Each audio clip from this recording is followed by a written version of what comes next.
Hello everyone, कैसे हैं आप सभी लोग। स्वागत है आप सभी लोगों का आज एक वर्क एजुकेशन की नई क्लास में। ये वाला जो टॉपिक है ये क्लास 8th और 9th के लिए है। तो चलिए इसको शुरू करते हैं। आज हम लोग बात करने वाले हैं सेफ्टी डिवाइसेस की। तो देखिए, सबसे पहले सेफ्टी डिवाइसेस क्या होते हैं किसी भी सर्किट में। ये कुछ सेफ्टी डिवाइसेस हैं जो कि हम लोग यूज़ करते हैं। ये होते हैं fuse, the most basic safety device. इसके अलावा सर्किट ब्रेकर्स होते हैं, आइसोलेटर्स होते हैं। ये सभी जो हमारे सेफ्टी डिवाइसेस हैं, प्रोटेक्टिव डिवाइसेस हैं, ये सभी हमारे डोमेस्टिक सर्किट्स के बहुत इम्पॉर्टेंट पार्ट होते हैं। ठीक है, इनको हम अपने घरों में भी यूज़ करते हैं, अपने वर्क प्लेसेस में भी यूज़ करते हैं, इनफैक्ट इंडिविजुअल अप्लाइंसेस में भी होते हैं ये जो हमारे सेफ्टी डिवाइसेस हैं। लेकिन ये सेफ्टी डिवाइसेस एग्जैक्टली में क्या होते हैं, कैसे काम करते हैं और इनका पर्पस क्या होता है, ये सभी पॉइंट्स हम लोग आज डिस्कस करेंगे। सेफ्टी डिवाइसेस पर सीधे लैंड करने से पहले सेफ्टी डिवाइसेस की ज़रूरत क्या है, इनका फंक्शन क्या होता है, और जो हमारे डोमेस्टिक सर्किट्स होते हैं ना, डोमेस्टिक सर्किट मतलब आपके घर की वायरिंग वाला सर्किट हो गया। ठीक है, पर्टिकुलर किचन में कौन सा सर्किट लगा हुआ है, बाथरूम में गीज़र वाला सर्किट है। तो ये जो सर्किट्स हैं इनको क्या क्या इनमें इम्पॉर्टेंट जो फॉल्ट्स होते हैं, जनरली 2 तरीके के फॉल्ट्स होते हैं, उन 2 तरीके के फॉल्ट्स के बारे में भी आज जानेंगे। और इसके बाद सेफ्टी डिवाइस जो आज हम लोग इस सेशन में डिस्कस करने वाले हैं वो है इलेक्ट्रिक फ्यूज़। ठीक है, तो चलिए आइए अब सबसे पहले देखिए कि इलेक्ट्रिक प्रोटेक्शन की ज़रूरत क्यों होती है, इलेक्ट्रिक सर्किट प्रोटेक्शन की नीड क्या है। इलेक्ट्रिक सर्किट प्रोटेक्शन जो होती है ये इम्पॉर्टेंट है क्योंकि ये किसी फॉल्ट को, मेरे इलेक्ट्रिकल सर्किट में किसी फॉल्ट को आइडेंटिफाई करती है। और सिर्फ आइडेंटिफाई करने से तो नहीं होगा ना, तो ये क्या करती है, आइडेंटिफाई करती है उसको और इसके बाद उसको रिजॉल्व करने की कोशिश करती है, उसको एड्रेस करती है। ठीक है, तो इसलिए इलेक्ट्रिक सर्किट प्रोटेक्शन जो है ये ज़रूरी है। ये एक तरीके से प्रिवेंटिव मेजर है। ठीक है, कोई बड़ा इलेक्ट्रिकल एक्सीडेंट ना हो इसके लिए हम लोग ये सेफ्टी डिवाइसेस, ये इलेक्ट्रिकल प्रोटेक्शन डिवाइसेस जो हैं इनको यूज़ करते हैं। अब आप एक एग्जाम्पल लीजिएगा कि इलेक्ट्रिकल सर्किट प्रोटेक्शन डिवाइस जो होता है ये लॉस ऑफ पावर, मतलब इलेक्ट्रिसिटी का जो वेस्टेज होता है अननेसेसरी, उसको भी कम करके हमारी इलेक्ट्रिकल एनर्जी को सेव करने में भी हेल्प करता है। लेकिन साथ ही जैसा कि अभी हम लोगों ने ऊपर बात की, ये जो इलेक्ट्रिकल सेफ्टी डिवाइसेस हैं, प्रोटेक्टिव डिवाइसेस हैं, ये शॉर्ट सर्किट या फिर ओवरलोडिंग से होने वाले फायर को भी प्रिवेंट करते हैं, इसलिए ये हमारे प्रिवेंटिव डिवाइसेस भी हैं। ठीक है, लेकिन अगर इम्प्रॉपर फ्यूज़ है, फ्यूज़ जो है वो आपने रेटिंग के हिसाब से नहीं लगाया है, तो भाई उस केस में तो कुछ ना हो पाएगा। ठीक है, तो सेफ्टी डिवाइसेस जो भी इंस्टॉल करें वो प्रॉपरली रेटिंग से मैच करके ही फिट करने चाहिए, इंस्टॉल करने चाहिए। बड़ी भयानक ये पिक्चर है कि इलेक्ट्रिकल फायर, देखिए ये स्विच बोर्ड है जहाँ पर कि ये मेन इसके MCBs लगे हैं, यहाँ से शुरू होता है, मेन स्विचेस लगे हुए हैं, यहाँ से ये शुरू होता है। और क्योंकि मेरे पूरे सेटअप में क्या है, वायर्स है ना, तो ये आग जो है ये धीरे धीरे करके पूरे सराउंडिंग में फैल जाती है। ठीक है, इलेक्ट्रिकल सर्किट प्रोटेक्शन एक तो देखिए हमें ये आग से बचाती है, हमारे जो अप्लाइंसेस हैं उनका इलेक्ट्रिकली एफिशिएंट बनाती है, वेस्टेज को कम करके। इसके साथ ही मान लीजिए छोटा मोटा फॉल्ट है, आग तो नहीं लगेगी लेकिन क्या होगा, हमारे अप्लाइंसेस ख़राब हो सकते हैं। तो ये क्या करती हैं इलेक्ट्रिकल ये सेफ्टी डिवाइसेस, ये हमारे अप्लाइंसेस को, हमारे इक्विपमेंट्स को भी ख़राब होने से बचाते हैं। ठीक है, आप इसका एक एग्जांपल लीजिए कि जब बिजली गिरती है ऊपर से, थंडर स्ट्राइक होती है, अगर आपके कुछ अप्लाइंसेस ऑन हैं तो उस केस में क्या होता है, हमारे अप्लाइंसेस जो हैं वो ख़राब हो जाते हैं। लेकिन वहीं अगर सही तरीके से सेफ्टी डिवाइसेस जो हैं वो इंस्टॉल्ड होंगे आपके घर में, तो उससे क्या होगा, आपकी लाइट चली जाएगी बस, है ना, आपके अप्लाइंसेस जो हैं वो ख़राब नहीं होंगी। ठीक है, अब इलेक्ट्रिकल सर्किट्स में कौन कौन से पॉसिबल फॉल्ट्स हो सकते हैं, क्या क्या हार्मफुल कंडीशंस होती हैं। सबसे पहली कंडीशन है आपकी ओवरलोडिंग। ओवरलोडिंग मतलब आप उठा सकते हैं 5 kg ऑफ वेट और आपको दे दिया जाए 20 kgs ऑफ वेट, तो आप क्या हो गए, ओवरलोडेड हो गए, है ना। अब आप सीधे सीधे तो मना करेंगे नहीं, आप पहले काम करने की कोशिश करेंगे, उस 20 kg वेट को जहां आपको रखना है उठा करके वहां तक ले जाने की आप कोशिश तो करेंगे, लेकिन लेके जा नहीं पाएंगे, है ना। बीच में ही वो बिखर जाएगा, आपका जो वेट है, जो सामान है उस बैग में वो बिखर जाएगा, आप गिर सकते हैं, आपको चोट लग सकती है, आपका जो सामान है वो खराब हो सकता है। ठीक है, ये तो ही ह्यूमन बींग्स के लिए ओवरलोडिंग की बात। तो अगर मुझे अप्लाइंसेस में ओवरलोडिंग की बात करनी है तो वो क्या होता है इलेक्ट्रिकल सर्किट्स में, कि घर पे हम लोग रहते हैं, है ना, सुबह सुबह जल्दी होती है, तो उठे और हम लोगों ने क्या किया, एक साथ बहुत सारे अप्लाइंसेस, गीज़र भी चला दिया, अवन भी चला दिया, आयरन भी करने हैं कपड़े, फिर नहा के ऑफिस जाना है। तो जब हम लोग एक साथ बहुत सारे अप्लाइंसेस, और वो भी हाई रेटिंग के, जिनका कि करंट जो है, करंट रेटिंग जो है वो हाई है, ऐसे अप्लाइंसेस को जब हम लोग एक साथ ऑन कर देते हैं ना, तो इस कंडीशन को कहा जाता है ओवरलोडिंग। और इसमें क्या होता है, इससे क्या होता है कि जो हमारे अप्लाइंसेस हैं वो हाई करंट ड्रॉ करेंगे सप्लाई से, और जब करंट हाई ड्रॉ होने लगेगा तो क्या होगा, हमारे जो वायर्स हैं, जो कंडक्टर्स हैं, उनका टेम्परेचर बढ़ने लगेगा, है ना, वो गर्म होने लगेंगे। तो जब वायर्स जो है वो एक्सट्रीमली हॉट हो जाती हैं तो इससे आग लगने का खतरा होता है। और हाँ, ये जो ओवरलोडिंग की कंडीशन है, ये accidental hike in supply voltage, ये भी एक फैक्टर होता है इसके लिए। ये क्या चीज़ है एक्सीडेंटल हाइक, देखिए हमारे घर में जो इलेक्ट्रिसिटी आती है ना, वो तो रेटेड है 220 टू 240 वोल्ट्स, ठीक है, लेकिन कभी कभी क्या होता है कि सप्लाई में फॉल्ट की वजह से 400 वोल्ट्स आ गई, पीछे से 500 वोल्ट्स आ गई। हमने तो कुछ भी गलत नहीं किया, लेकिन क्योंकि पीछे से हाई वोल्टेज आई है तो उसकी वजह से भी ओवरलोडिंग की समस्या हो सकती है। इसके बाद जो अगला जो फॉल्ट होता है, जो हार्मफुल कंडीशन होती है, वो होती है शॉर्ट सर्किटिंग। किसी भी इलेक्ट्रिकल सर्किट में शॉर्ट सर्किटिंग कैसे होती है, जब भी लाइव वायर और न्यूट्रल वायर, लाइव और न्यूट्रल क्या होता है ये हम लोगों ने क्लास 8th में पढ़ा है। दो वायर्स होती हैं करंट फ्लो करने के लिए जो कि ज़रूरी होती है, वन इज़ लाइव जिसमें से कि करंट फ्लो करता है, other one is neutral, neutral क्या करता है, करंट को रिटर्न पाथ प्रोवाइड कराता है। ठीक है, तो ये दो वायर्स हैं, इन दोनों का काम अलग अलग है, लेकिन अगर बाय मिस्टेक या फिर इंसुलेशन में ब्रेकेज की वजह से ये दोनों वायर्स आपस में शॉर्ट हो जाती हैं तो उस केस में क्या होता है, शॉर्ट सर्किट। ठीक है, और इसमें क्या होता है कि तुरंत करंट की वैल्यू जो है वो एकदम तेज़ी से मल्टीप्लाई होकर बढ़ने लगती है। अगेन जब करंट जो है वो बढ़ता जाएगा तो क्या होगा, फिर टेम्परेचर बढ़ता जाएगा वायर्स का और इससे आग लग सकती है। शॉर्ट सर्किट की वजह से ही मैक्सिमम जो इलेक्ट्रिकल फायर एक्सीडेंट्स होते हैं उनके लिए हमारा ये शॉर्ट सर्किट जो है ना, यही जिम्मेदार होता है। तो ये बहुत डेंजरस एक फॉल्ट है। इसके बाद इलेक्ट्रिकल सेफ्टी डिवाइसेस कौन कौन से होते हैं, फ्यूज़ है, सर्किट ब्रेकर्स है। इस कैटेगरी में हम लोग ये दो पढ़ेंगे डिवाइसेस। एक होता है मिनिएचर सर्किट ब्रेकर जो कि हम लोग आमतौर पर देखते हैं, यूज़ करते हैं। दूसरे हैं आपके रेजिडुअल करंट सर्किट ब्रेकर्स, ये हैवी करंट्स को कंट्रोल करने के लिए होते हैं। और एक आपका सेफ्टी डिवाइस है आइसोलेटर। हम लोग आइसोलेटर को घरों पे तो यूज़ नहीं करते, ठीक है, ये पूरी एक बिल्डिंग का, पूरी एक सोसाइटी का एक आइसोलेटर होता है और ये साइज में भी बड़ा होता है। ठीक है, तो एक आपका सेफ्टी डिवाइस हो गया आइसोलेटर। आज हम लोग इलेक्ट्रिक फ्यूज़ के बारे में अच्छे से डिस्कस करेंगे। तो शुरू करते हैं। इलेक्ट्रिक फ्यूज़ क्या होता है बच्चों, क्लास 8 में भी हम लोगों ने देखा है कि ये एक सेफ्टी डिवाइस होता है जो कि हमारे सर्किट के वायर्स को, कंपोनेंट्स को, अप्लायंसेस को फायर और डैमेज से बचाता है। ठीक है, ये किस कंडीशंस में काम करता है, ओवर करंट से सेफ्टी प्रोवाइड कराने का ये काम करता है। ओवर करंट मतलब करंट की वैल्यू जब एक्सीडेंटली बढ़ जाए ड्यू टू शॉर्ट सर्किट और ओवरलोडिंग। फ्यूज़ जो होती है, अब यहाँ पे बता दिया है कि उसका स्ट्रक्चर क्या है। फ्यूज़ एक बहुत ही बेसिक सिंपल डिवाइस होता है।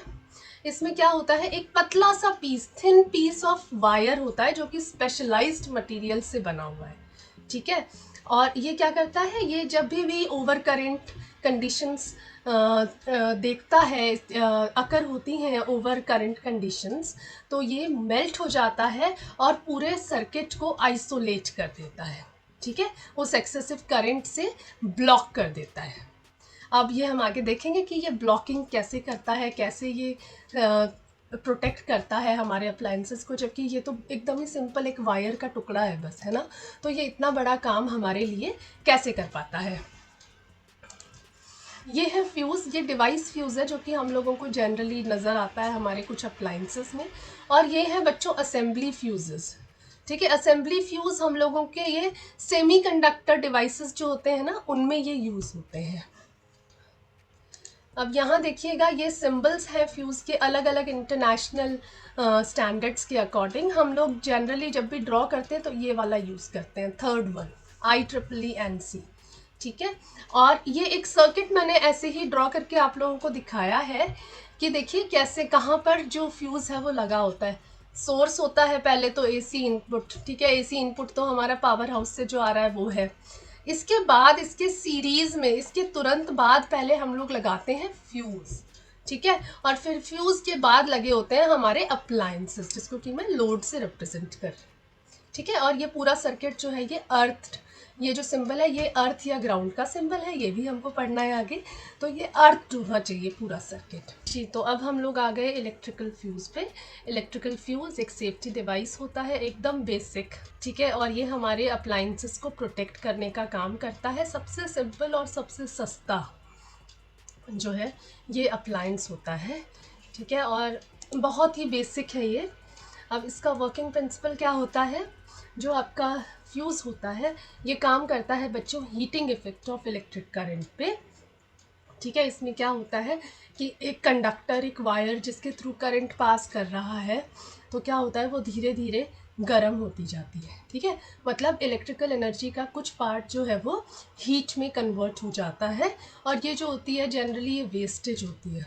लेकिन इस सेफ्टी डिवाइस में हम लोगों ने हीटिंग इफेक्ट को यूटिलाइज़ किया है, ठीक है। उसको यूटिलाइज़ करके सेफ्टी फीचर एक इनकॉर्पोरेट किया है। तो ये जो फ्यूज़ वायर्स होती हैं ना, अगेन ये भी स्पेशल मटेरियल्स की बनी हुई होती हैं। इनकी स्पेशल प्रॉपर्टी होती है क्या, कि ये कंडक्ट बहुत अच्छे से करेंगी करंट को, है ना।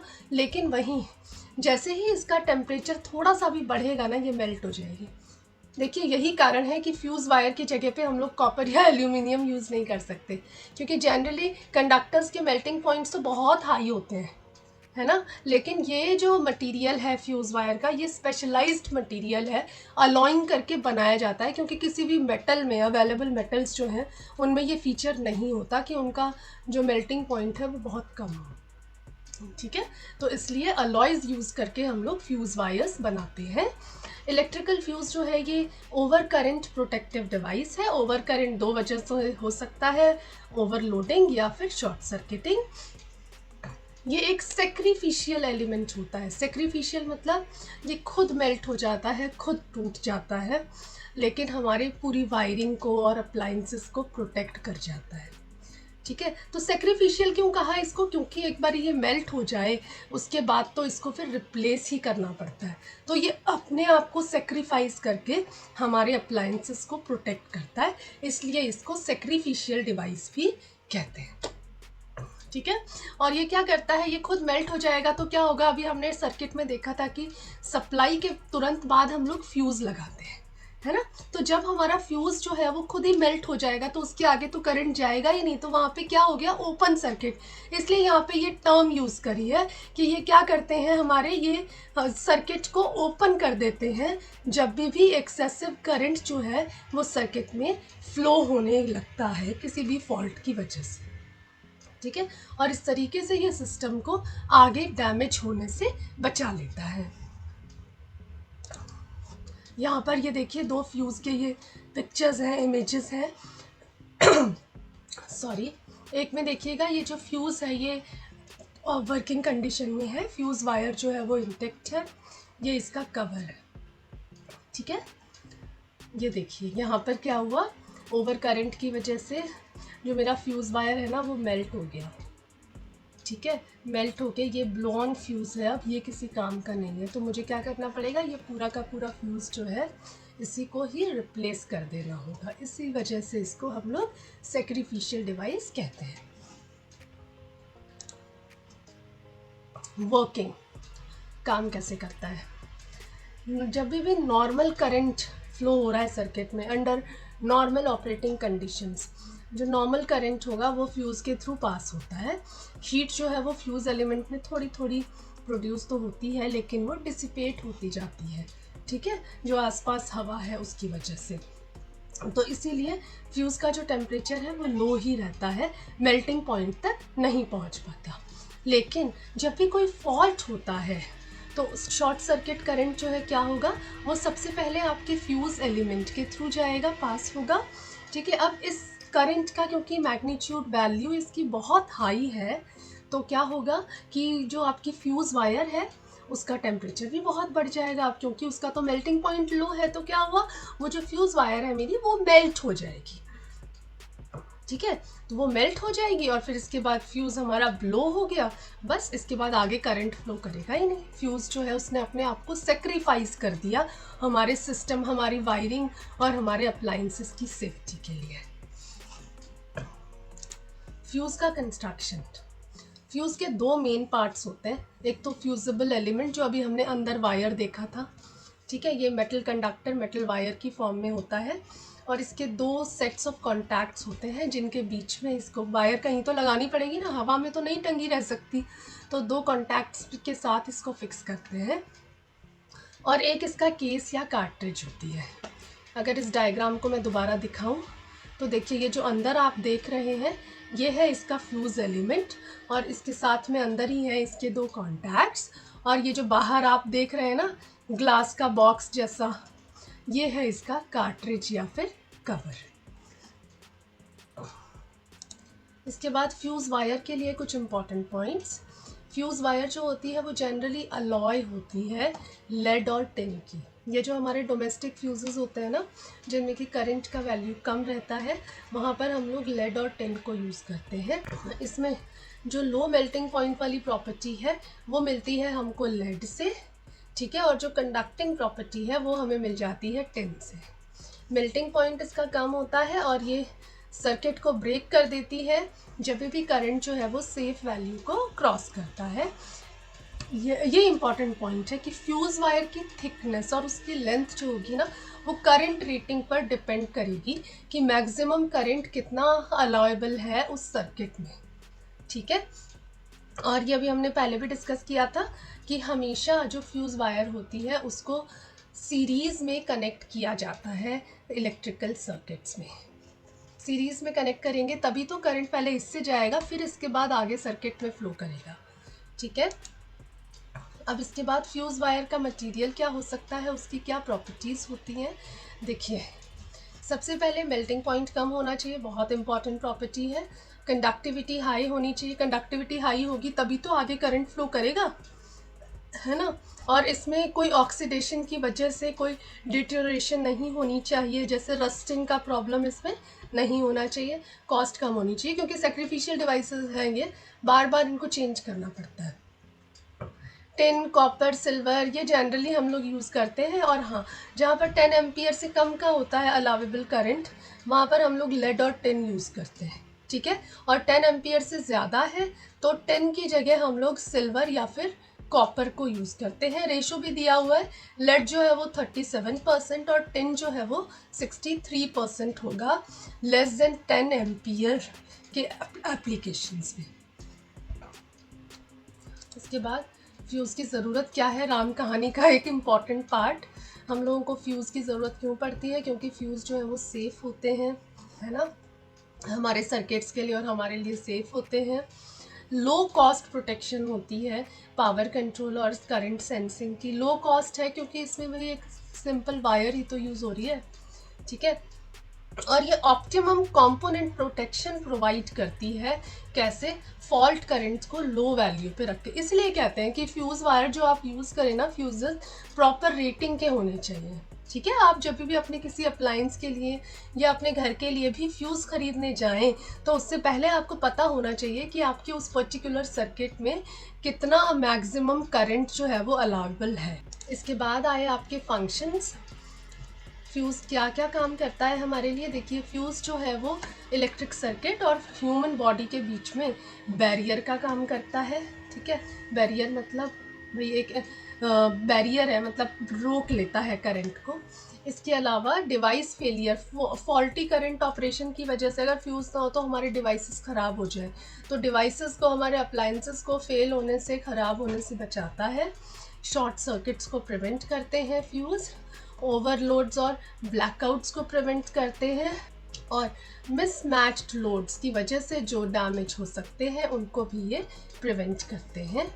इसके बाद किसी सर्किट में, वही जो अभी तक हम लोग डिस्कस कर रहे थे ना, कि फ्यूज़ जो है वो कैसे सिलेक्ट करें किसी सर्किट के लिए, तो देखिए हमें ये बात पता होनी चाहिए कि नॉर्मल कंडीशंस में ना फ्यूज़ में से फुल करंट, जितना रेटेड करंट है, full value of rated current should be flow.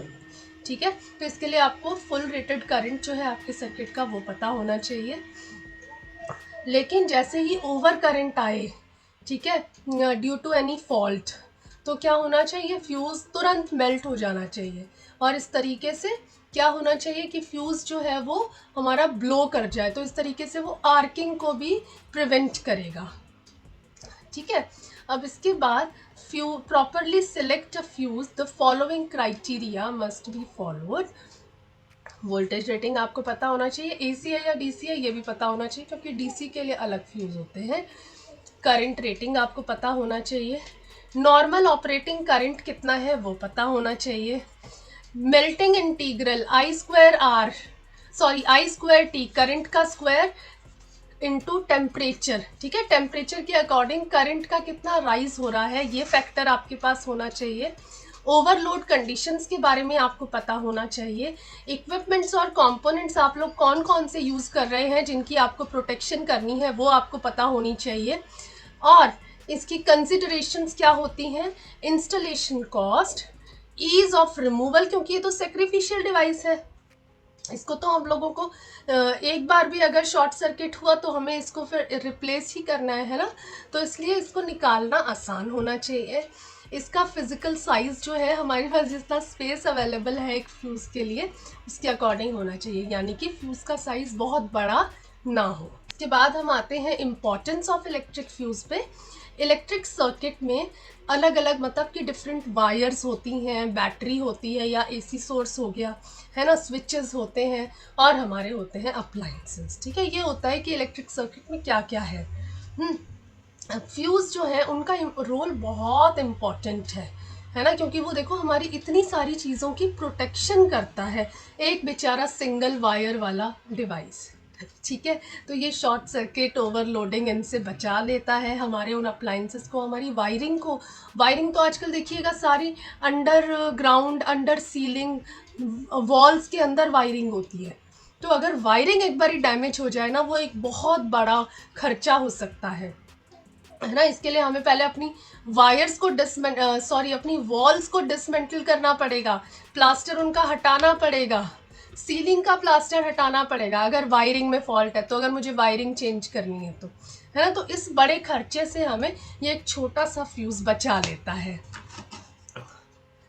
इसके बाद फ्यूज़ के बिना क्या क्या पॉसिबल एक्सीडेंट हैं जो कि हो सकते हैं, इलेक्ट्रिकल फायर, है ना, हमारे वायरिंग सिस्टम और हमारे जो अप्लायंसेस हैं वो डैमेज हो सकते हैं, और जान भी जा सकती है। इलेक्ट्रिकल फायर की वजह से तो बच्चों बहुत जानें गई हैं। आप लोगों को वो एक दिल्ली में एक मूवी हॉल वाला केस भी पता होगा, जहाँ पर कि कोई मूवी का प्रीमियर चल रहा था और वहाँ पर आग लग गई थी, वो भी शॉर्ट सर्किटिंग की वजह से था, उसमें बहुत सारी जानें गई थी। एडवांटेजेस क्या है इलेक्ट्रिकल फ्यूज़ के, चीपेस्ट फॉर्म ऑफ प्रोटेक्शन है, इससे सस्ता कोई नहीं है अप्लायंस डिवाइस हमारे पास सेफ्टी के लिए, कोई इसको मेंटेनेंस नहीं चाहिए। ठीक है, इसका ऑपरेशन जो है वो कम्प्लीटली ऑटोमेटिक होता है, और टाइम, इसकी टाइम लिमिट है, मतलब रिस्पॉन्स टाइम जो है इसका वो भी बहुत क्विक होता है। लेकिन वो कब होगा, जब आपका, जो हमने अभी वो पैरामीटर्स में देखा था ना, आई स्क्वायर टी, ये वाला जब आपका पैरामीटर सही से मैच्ड होगा तो इसका ऑपरेशन टाइम भी बहुत कम हो जाएगा और ये बहुत क्विकली रिस्पॉन्ड करेगा। ठीक है, इसके अलावा स्मॉलर साइज़ क्योंकि फ्यूज़ का बहुत छोटा होता है, तो इसलिए ये शॉर्ट सर्किट कंडीशंस में बहुत अच्छे से काम करता है। करंट लिमिटिंग का ये जो फंक्शन है ये बहुत अच्छे से कर पाता है। डिसएडवांटेजेस, इसका डिसएडवांटेज तो जी नेमली एक ही है कि एक तो इसको रिप्लेस करने में थोड़ा टाइम जाता है ना। अब अगर फ्यूज़ ब्लो हो गया तो घर में लाइट नहीं रहेगी जब तक आप जा कर के फ्यूज़ लेकर के आएंगे और उसको बदलेंगे, उसके बाद ही लाइट आएगी आपके घर में। दूसरा ये कि हाँ, यही कि इसको रिपेयर नहीं कर सकते हम लोग, इसको हमें रिप्लेस ही करना पड़ता है जब ये एक बारी मेल्ट हो जाए। अब इसके बाद टाइप्स ऑफ इलेक्ट्रिक फ्यूज़, इसका बच्चों जो क्लासिफिकेशन है इलेक्ट्रिक फ्यूज़ का वो बहुत वाइड है, लेकिन जो हम लोग देखेंगे ना, एक तो हम लोगों ने भी पीछे बात की थी कि डीसी के लिए अलग फ्यूज़ होते हैं, एसी के लिए अलग फ्यूज़ होते हैं। हमारे डोमेस्टिक सर्किट्स में क्योंकि एसी यूज़ हो रही है तो इसलिए हम लोग एसी के फ्यूज़ेस की बात करेंगे। ऑल्टरनेटिंग करंट सप्लाई सर्किट्स में कौन कौन से यूज़ होते हैं फ्यूज़ेस, तो उसमें भी मेनली दो टाइप्स हैं, एक है लो वोल्टेज और एक है हाई वोल्टेज, ठीक है। अब इसके बाद लो वोल्टेज फ्यूज़ जो है वो भी फिर दो टाइप के हैं, ठीक है। वो कौन से हैं, एक तो है आपका सेमी इनक्लोज्ड या फिर रीवायरेबल। रीवायरेबल मतलब कि आप उसको ओपन करके उसकी वायर को खुद ही चेंज कर सकते हैं, ठीक है। तो उस केस में पूरा फ्यूज़ नहीं बदलना पड़ता, मुझे सिर्फ उसकी वायर बदलनी पड़ती है। हमारे घर का जो मेन बॉक्स होता है ना, जहाँ पे मीटर लगा होता है, वहाँ पर जो फ्यूज़ होता है वो यही वाला होता है, रीवायरेबल वाला। और एक है टोटली एनक्लोज्ड या फिर कार्ट्रिज फ्यूज़। ये जो हमने ऊपर फ्यूज़ देखा था ना जो कि ग्लास एनक्लोजर में था, वो वाला आपका टोटली एनक्लोज्ड फ्यूज़ होता है और इसको ना हमें पूरा ही रिप्लेस करना पड़ता है। रीवायरेबल फ्यूज़ देखिए, ये मोस्ट कॉमन टाइप का फ्यूज़ है जो कि अभी जैसे कि बताया मैंने डोमेस्टिक वायरिंग में ये यूज़ होता है। और स्मॉल स्केल मतलब कि छोटी छोटी कोई फैक्ट्रीज़ है जहाँ पर इक्का दुक्का कुछ मशीन्स यूज़ हो रही है, करंट का यूज़ बहुत ज़्यादा नहीं है, वहाँ पर यही रीवायरेबल वाले फ्यूज़ यूज़ होते हैं। इसमें देखिए टिन्ड कॉपर वायर होती है या फिर लेड और टिन के कॉम्बिनेशन वाली कॉपर वायर होती है, मतलब इनकी अलॉय जो है वो यूज़ होती है एज फ्यूज़ एलिमेंट या फिर फ्यूज़ वायर, ठीक है। और ये क्या है कि जो रेटिंग वाला करंट है, जिस करंट के लिए रेटेड है सर्किट, रेटेड करंट को तो ये इनडेफिनेट टाइम के लिए पास होने देती है, लेकिन जैसे ही करंट की वैल्यू सेफ वैल्यू को क्रॉस करती है तो इमीडिएटली ये जो फ्यूज़ वायर है ये मेल्ट हो जाती है, ठीक है। और ये वाला जो फ्यूज़ होता है ये लो वोल्टेज लो करंट डोमेस्टिक सर्किट्स में यूज़ होता है। इसको ये देखिए इसकी पिक्चर्स, ये वाले जो फ्यूज़ होते हैं ये आप लोगों ने क्लास 8 में भी देखे हैं, है ना। तो इसमें ये जो ये देखिए फ्यूज़ वायर इस तरीके से ये लगी हुई होती है, इन्हें कट आउट फ्यूज़ भी कहते थे, है ना। ये हम लोगों ने 8th क्लास में हीटिंग इफेक्ट के टाइम पर भी देखा है। तो ये वाले जो फ्यूज़ हैं और इनका देखिएगा जो ये एनक्लोजर होता है ये सेरामिक का बना हुआ होता है जनरली, ठीक है। तो ये हैं आपके रीवायरेबल फ्यूज़ेस। इसके बाद आए आपके टोटली एनक्लोज्ड फ्यूज़ या फिर कार्ट्रिज फ्यूज़। इसमें तो वही वो स्मॉल ग्लास या फिर पोर्सिलेन की ट्यूब होती है, दोनों साइड्स पे वो जो उस टाइम पे मेटल कैप्स दिख रही थी वो सील्ड होती हैं ब्रास या फिर टिन्ड कैप्स के साथ। और फ्यूज़ वायर जो होती है वो ट्यूब में इंसर्टेड होती है, तो उसको हम लोग खोल नहीं सकते क्योंकि वो अपने आप ही सील्ड होता है। ये जो है ये आपकी टोटली एनक्लोज्ड फ्यूज़ है। हम लोग हमारा जो वो एम्पलीफायर होता है ना, ऑडियो एम्पलीफायर जो स्कूल में यूज़ करते हैं, उसमें भी यही वाला फ्यूज़ यूज़ हो रहा होता है, ठीक है। अब ये देखो ये हुआ इसका कार्ट्रिज, ये अंदर फ्यूज़ के लिंक्स, ये इसका देखिए फ्यूज़ वायर है, ठीक है, ठीक हो गया। अब इसके बाद हम लोग आते हैं हाई वोल्टेज फ्यूज़ पे। हाई वोल्टेज फ्यूज़ जो है ये जहाँ पर बड़ी बड़ी इंडस्ट्रीज़ होती हैं, बहुत बड़ी बड़ी मशीन्स चल रही होती हैं, बहुत हैवी लोड होता है, वहाँ पर हम लोग हाई वोल्टेज फ्यूज़ को यूज़ करते हैं। और ये हमारे डोमेस्टिक फ्यूज़ की तरह छोटे छोटे नहीं होते, ये बहुत ही बल्कि यूनिट्स होते हैं। क्यों? क्योंकि इसका जो देखो फ्यूज़ वायर होगा, क्योंकि हैवी करंट को इसको हैंडल करना है ना, तो उस फ्यूज़ वायर्स की लेंथ और उनकी थिकनेस, उसका डायामीटर जो होगा वो भी बहुत हाई होता है, ठीक है। अच्छे खासे मोटे मोटे वायर्स होते हैं। और इसके अलावा क्योंकि वहाँ पे तो देखो ऑपरेटिंग करंट जो है वो ही बहुत हाई होगा, है ना, तो टेम्परेचर बढ़ाने के लिए तो वही काफ़ी है। तो इसलिए इन फ्यूज़ेस में एक तो वायर्स बहुत मोटे हैं और दूसरा कूलिंग एजेंट्स का भी यूज़ करना पड़ता है, ठीक है। किस लिए कि ताकि जो फ्यूज़ का टेम्परेचर है ना, फ्यूज़ एलिमेंट का या फ्यूज़ वायर का, उसको कम करके रखा जा सके, ठीक है। तो कूलिंग एलिमेंट्स जो है वो भी इसमें, एजेंट्स जो है वो भी इसमें यूज़ करते हैं। जनरली वो ऑयल या फिर गैसेस होते हैं, पानी तो यूज़ नहीं कर सकते क्योंकि करंट फ्लो हो रहा है उसमें साथ में, ठीक है। तो ये क्या करते हैं, ये आपके एक्सेसिव जो हीट है उसको डिसिपेट कर देते हैं नॉर्मल ऑपरेशन के दौरान। तो ये हाई वोल्टेज फ्यूज़ हो गए, इंडस्ट्रीज़ में यूज़ होते हैं, तो इसलिए हम लोग इनको बहुत ज़्यादा एक्सप्लोर नहीं करेंगे। बस आप इतना समझ गए, हमारे डोमेस्टिक फ्यूज़ जो होते हैं वो छोटे होते हैं साइज़ में। हाई वोल्टेज फ्यूज़ जो हैं ये इंडस्ट्रीज़ में यूज़ होते हैं और बहुत बल्कि यूनिट्स होते हैं, ठीक है। और इनके अंदर फ्यूज़ एलिमेंट के साथ साथ, जो कि हमारे नॉर्मल फ्यूज़ से बहुत मोटा वायर होगा, बहुत लेंदी वायर होगा, उसके साथ साथ इसमें हमको कूलिंग एजेंट्स भी यूज़ करने रहते हैं। So that's all for today. I hope समझ में आया होगा आप लोगों को इलेक्ट्रिक फ्यूज़।